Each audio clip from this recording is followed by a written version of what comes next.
Hello, it's Futurewine here. Thank you for checking out the video, and boy is it a long one. While making this video, it sparked a few ideas for future videos, including how to get the gear for any new players, how to improve from these strategies for 6x3 runs with a few tips, and then strats on how to solo tridolons if that's what you're interested in. If you'd like to check that out, be sure to like and subscribe to the channel, and also check us out on Twitch if you've got any questions. You can also ask in the comments below, or visit Discord, which I'm always active in. Alright, let's get into it. So, let's get to the basics. Each tridolon run requires you to kill 3 bosses in a row, with increasing difficulty and rewards. The loot from capturing the first blue eidolon will be sacrificed at the shrine, and that is just below me on the bottom left there, and that will spawn the bigger yellow Virtuous Shadow. And its loot will then be used to spawn the biggest green Eidolon, which is sometimes a night wave objective to capture. After a run, the world must be reset, so after a Eidolon capture and loot collected, you have to go back to the gate, go into Cetus, reload, and come back out into the open world. This way the new fresh Eidolons will spawn. This can be done quickly by the host only, leaving the gate into Cetus and jumping straight back in. For the basics of the Eidolons, they have a sentient shield, which will only be taking damage from operator amps. After the shield is removed, the armor pieces connecting limbs will be vulnerable. After the limb is broken, the Eidolon will kneel down, doing a large magnetic AoE damage that looks like a brawl, and regenerate their shield back. This will then need to be removed again to make limbs vulnerable, and you repeat the cycle. Alright, so how do we deal with the sentient shield? This is the interesting mechanic of Eidolons, or unique rather. This is going to be everyone's job to make it go quick. The sentient shield can be damaged by void damage, which is only from the operators, including their amp damage, their void dash when they jump, their void blast when they melee. The dash and the blast only do a small amount of damage, but it is useful to be able to do a tick of damage for mechanics. We'll talk about later. We will end up using our operator amps to do the most damage to the sentient shield. With all the buffs we can put together, it should be a one-shot. Per person, even. The Eidolon is immune to status, so we don't care about anything that buffs that, and we just buff the base damage and the critical hits and the critical hit damage. This leads to amp braces that can buff critical chance, such as the Lauren, which is 12% and is from Cetus, and the Certus, which is 20% CC and is from Fortuna. The Unairu user also sometimes uses a different brace, the Arthur, which speeds up the operator energy recharge. This lets them void blast more. That Arthur is also what I use when I'm doing void dash speedrunning in normal missions like capture. Dash around with my operator, recharge it super quick, go again. Alright, so let's go through the buffs to operator damage. The first and most important is the Madurai's Void Strike. This will have 8 shots of increased damage, and each shot will reduce 1 stack of those 8. The damage buff from these on the next 8 stacks will be increasing for any time you spend in your operator void mode, which is when you're crouching, and it has an uncapped maximum multiplier. To make the best use of this buff, we use a slow firing, high burst damage amp component. This includes the Raplac, the Shraxon, and the Propa. And the Eidolon went for a little walkies in the meantime. Alright, so I should have Madurai on. Okay. I don't have a Volt Shield, I can do the head dashes. And also, whenever I dash like this, even though it can do damage to, let's say, that bomb, it doesn't use up my stacks. Other ways that I cannot use up stacks is my contagion, unless I hit something. So I've got a very small range, so I don't accidentally hit lures. Hitting lures will remove a stack every time I hit one. So throwing this close to a lure might use a stack. Then there was also the mech, which I've been using for limbs when I'm using Madurai Void Strike. This doesn't even have the benefit from the stacks and also can't use up the stacks you've built. So I'll just sit in my void mode for a bit.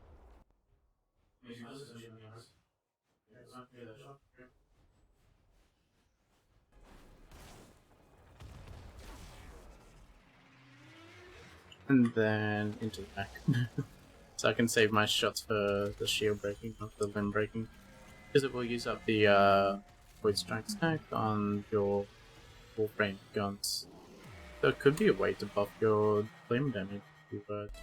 Next, we have the Unairu Wisps, which is another focus skill buff.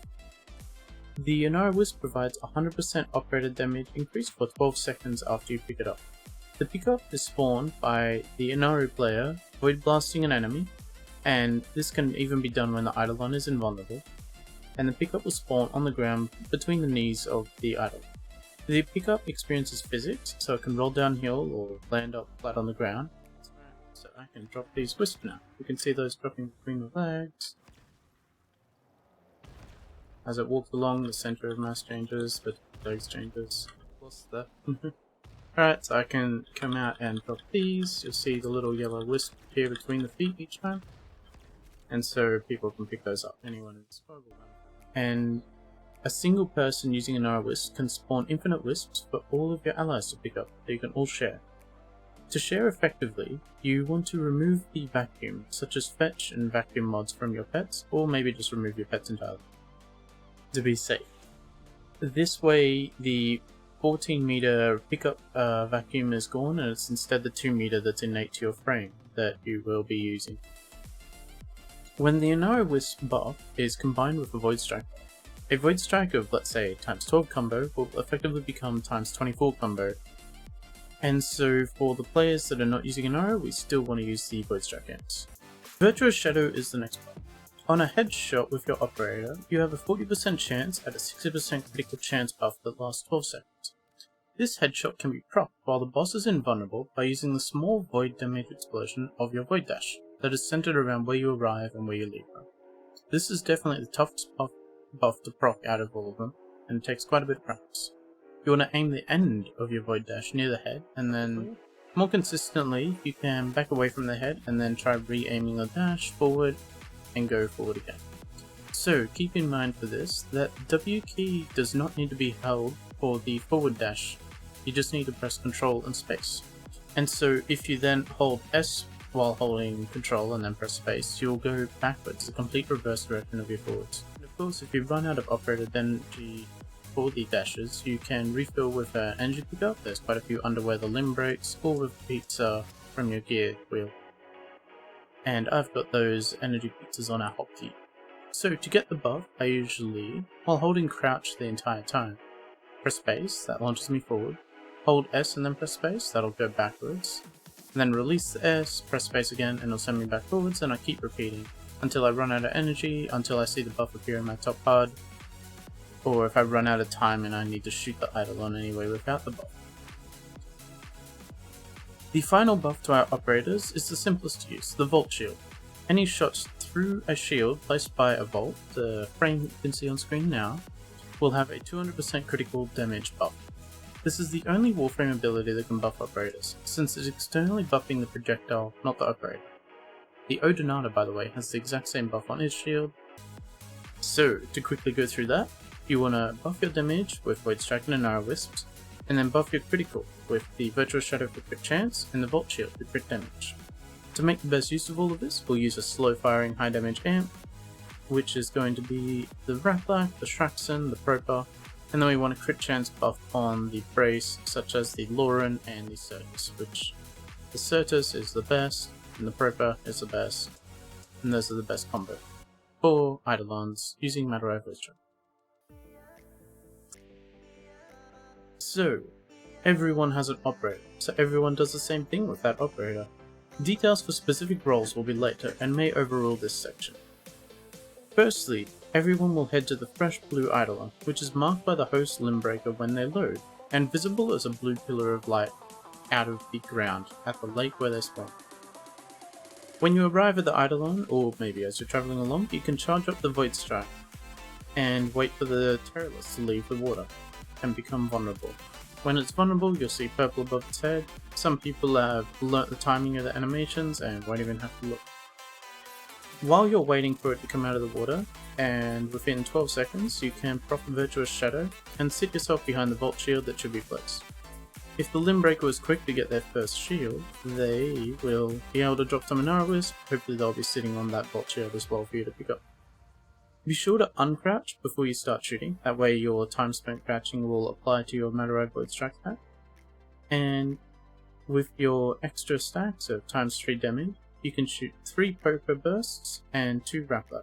All 3 Void Strikers doing so will quickly remove the shields ready for the limb break. That's why it's essential everyone goes there, because the shield is twice as thick on that first order shield on every single Eidolon.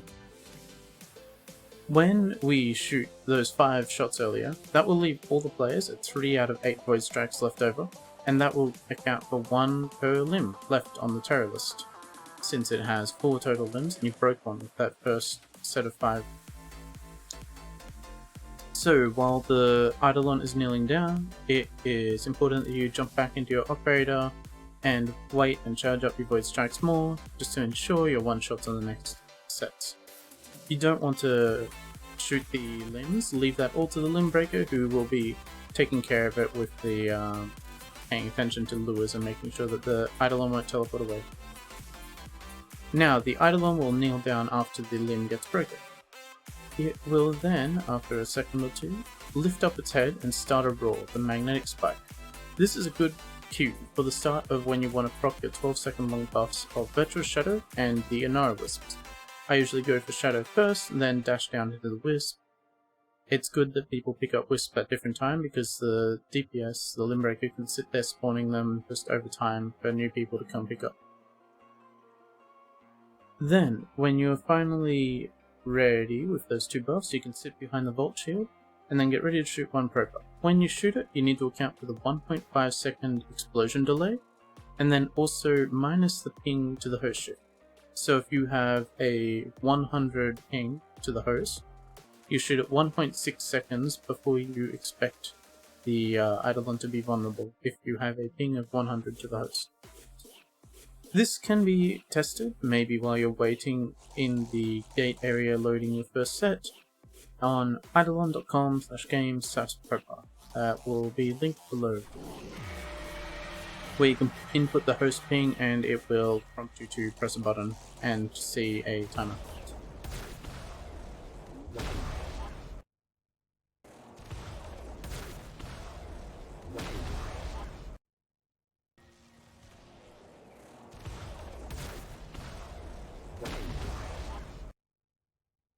If you want to see the host ping, if you're new to the game, you can actually see it on my screen at the moment. I have Show FPS turned on, which is on the bottom left hand corner. Since I'm the host to myself, I don't see the ping, but next to the RAM usage there, you'll usually see the ping if you're a client. Now, you will repeat this for 4 limbs of Terry. You'll shoot your Propas and break shields, then the limb breaker will take care of any limbs available. Once you complete the 4 Terry limbs, he will lie down on his back. At this point, you want to make sure you've got 8 stacks of Void Strike, or remove all of your Void Strike stack if you've got any less, and start charging up a fresh set of 8. If you counted correctly earlier, and have 1 stack left when you're firing on the last limb shield, you can fire instead of uncrouch, and the time you spent crouching will be added to your new set of 8 stacks instead of that last 1 shot you did, which is called overcharging. This is something to have a bit of fun with as you're playing along. With your Void Strike stacks, you want to be careful not to attack anything, and while the Eidolon is down, unless you have something else to do, you can head to the shrine in the center of the lake, where the next Eidolon will be summoned by your sacrifice of wood. And it'll spawn, actually, in the lake, just on the left here. Consider unequipping melee, because if you look down and press E to escape your Archwing as you're traveling, it will slam into the ground, counting as a melee attack and wasting a stack of Void Strike. You can avoid this if you do happen to have a melee by looking above the horizon, then you will not slam out of your Archwing. And I bring an Exodia Contagion on my melee, which is a way that you can attack and deal decent damage without actually using up your Void Strike stats. Very helpful for Trinity breaking bombs.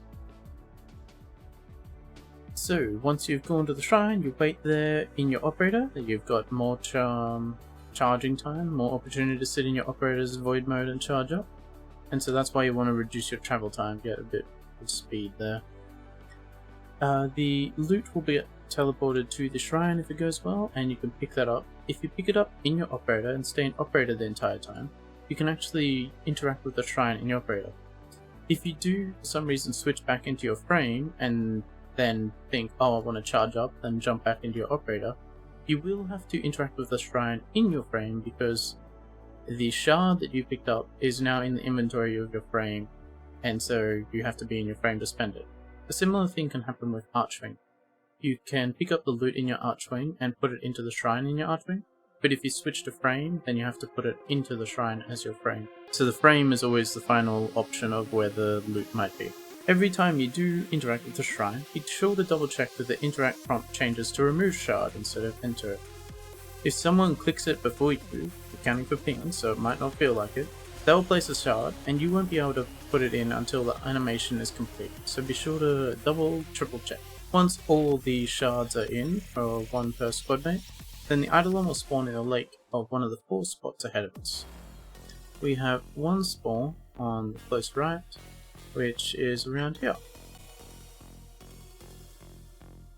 When it spawns in the water, it actually has 2 hitboxes. The visible one, which is rising directly diagonally up out of the water and you can see, and another one that actually starts in the ground and rises vertically straight up. Since the head starts at the ground near the water's edge, dashing into the ground will prop Virtuous Shadow, giving you the crit chance buff. This will also be right where the location Unairu Wisps spawn to, and hopefully the shields were placed well there as well. That way you can quickly get all 3 of your buffs and shoot the Eidolon as it's coming out of the water, since its shields are already vulnerable, unlike the Terrorless. You will want to shoot 3 shots at the Eidolon leaving the water with all your buffs, and with enough people or enough Void Strike, this will break the sentient shield, and that will leave the VS users with 5 shots left after they shot 3 Propas. This will be 5 stacks left to cycle the next 5 limits. I am now at the second spawn, which is on the close left. You will be standing around here to operate a dash into the ground.